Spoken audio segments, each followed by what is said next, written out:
Hello student, आज हम class 8 से ग्रामर चैप्टर 2 की एक्सरसाइज की तरफ चलेंगे, जिसमें लिखित प्रश्न, अभ्यास प्रश्न में पहला है लिखित प्रश्न, जिसमें अल्फाबेटिकल ऑर्डर में आपको वर्ण लिखना है कि हिंदी वर्णों के कितने भेद होते हैं। तो हिंदी वर्ण के 2 भेद होते हैं, स्वर व्यंजन, जो कि आप सब जानते हो। वर्णमाला किसे कहते हैं? वर्ण के व्यवस्थित समूह को वर्णमाला कहते हैं। हिंदी में सभी वर्णों को लिखिए, तो पूरे वर्णों को आप स्वर और व्यंजन दोनों को आपको लिखना है। ग्रहित या आगत व्यंजन से 2 शब्द बनाइए।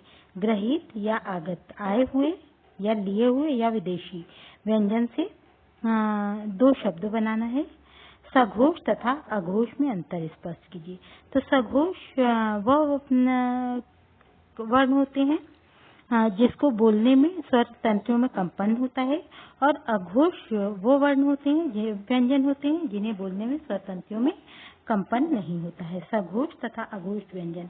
तो सघोष व्यंजन के बोलने में स्वर तंत्रों में कंपन होता है, एवं अघोष व्यंजन जब हम बोलते हैं तो उनमें स्वर तंत्रों में कंपन नहीं होता है। सघोष है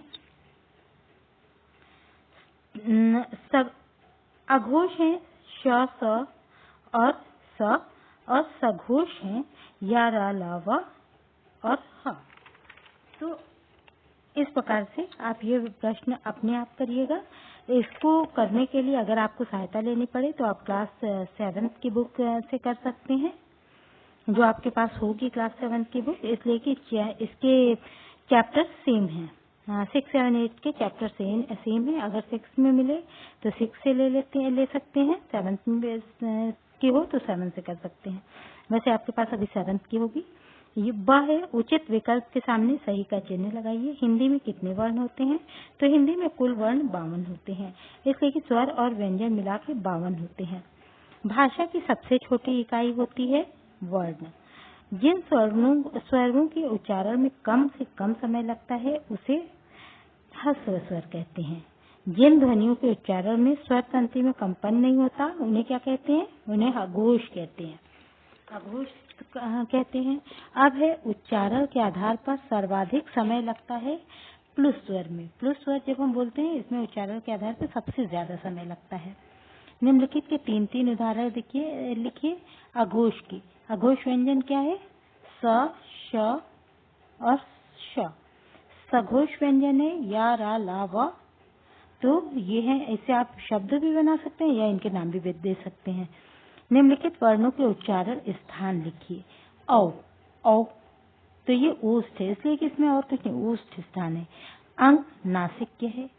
ट, ट, ट, तालु को छू रहा है इसलिए कि तालव्य है। घ, घ, घ, ये भी तालव्य है। छ, छ, छ, तो ये हम तालव्य है और कंठव्य भी है, इसलिए कि कंठ से भी हवा निकले। ए, कंठ से निकली इसलिए कंठव्य है। न, नासिक्य है। व, ओष्ठ और दंतव्य है। द, जबान दांत को टच कर रही है इसलिए दंतव्य है। ह, तो हलक से निकल रहा है थोड़ा सा इसलिए कंठव्य है। अब है य। निम्नलिखित वर्णों को जोड़कर शब्द बनाइए। तो यहाँ पर आपको ध, ई, र, अ, ज, अ, तो धीरज, इस तरह से आपको इनको जोड़ करके इनकी संधि कर देना है या शब्द बना देना है। अब है निम्नलिखित शब्दों में प्रयुक्त वर्णों को अलग करना है। संबंध, जैसे कि ऊपर अलग अलग वर्णों को किया गया है, आपको जोड़ के करना है, और इसमें एक शब्द दे दिया, इसके वर्ण अलग करना है। तो ऊपर जिस प्रकार दिए हुए हैं उसी तरह यहाँ वर्ण की संधि, वर्ण को अलग कर देना है। तो इस प्रकार इसको आप अपने से करिएगा। वर्ण के स्थान लगे चिन्ह के आधार पर नीचे लिखे शब्दों को अलग कीजिए।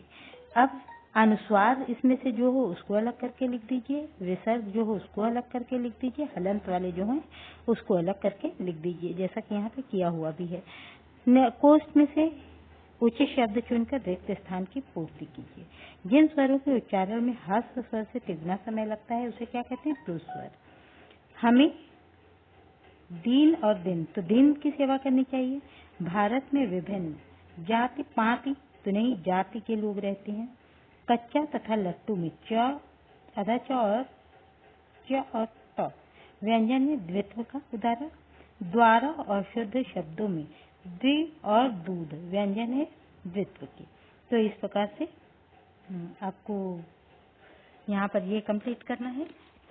अब है श, सही कथन के सामने सही और गलत के सामने गलत का। ला अल्पप्राण व्यंजन है तो ये सही है। प, ब महाप्राण है, ये गलत है। ह ऊष्म व्यंजन है, सही है। वर्ण का उच्चारण करते समय नाक से निकलने वाली ध्वनि को अनुस्वार कहते हैं, सही है। उच्चारण स्थान की दृष्टि से वर्ण के 3 भेद हैं, ये गलत है। 5 भेद होते हैं। स अंतस्थ व्यंजन है, गलत है। विसर्ग का उच्चारण ह की तरह होता है, ये सही है। तो इस तरह से यहाँ पे आपकी एक्सरसाइज कंप्लीट होती है। धन्यवाद।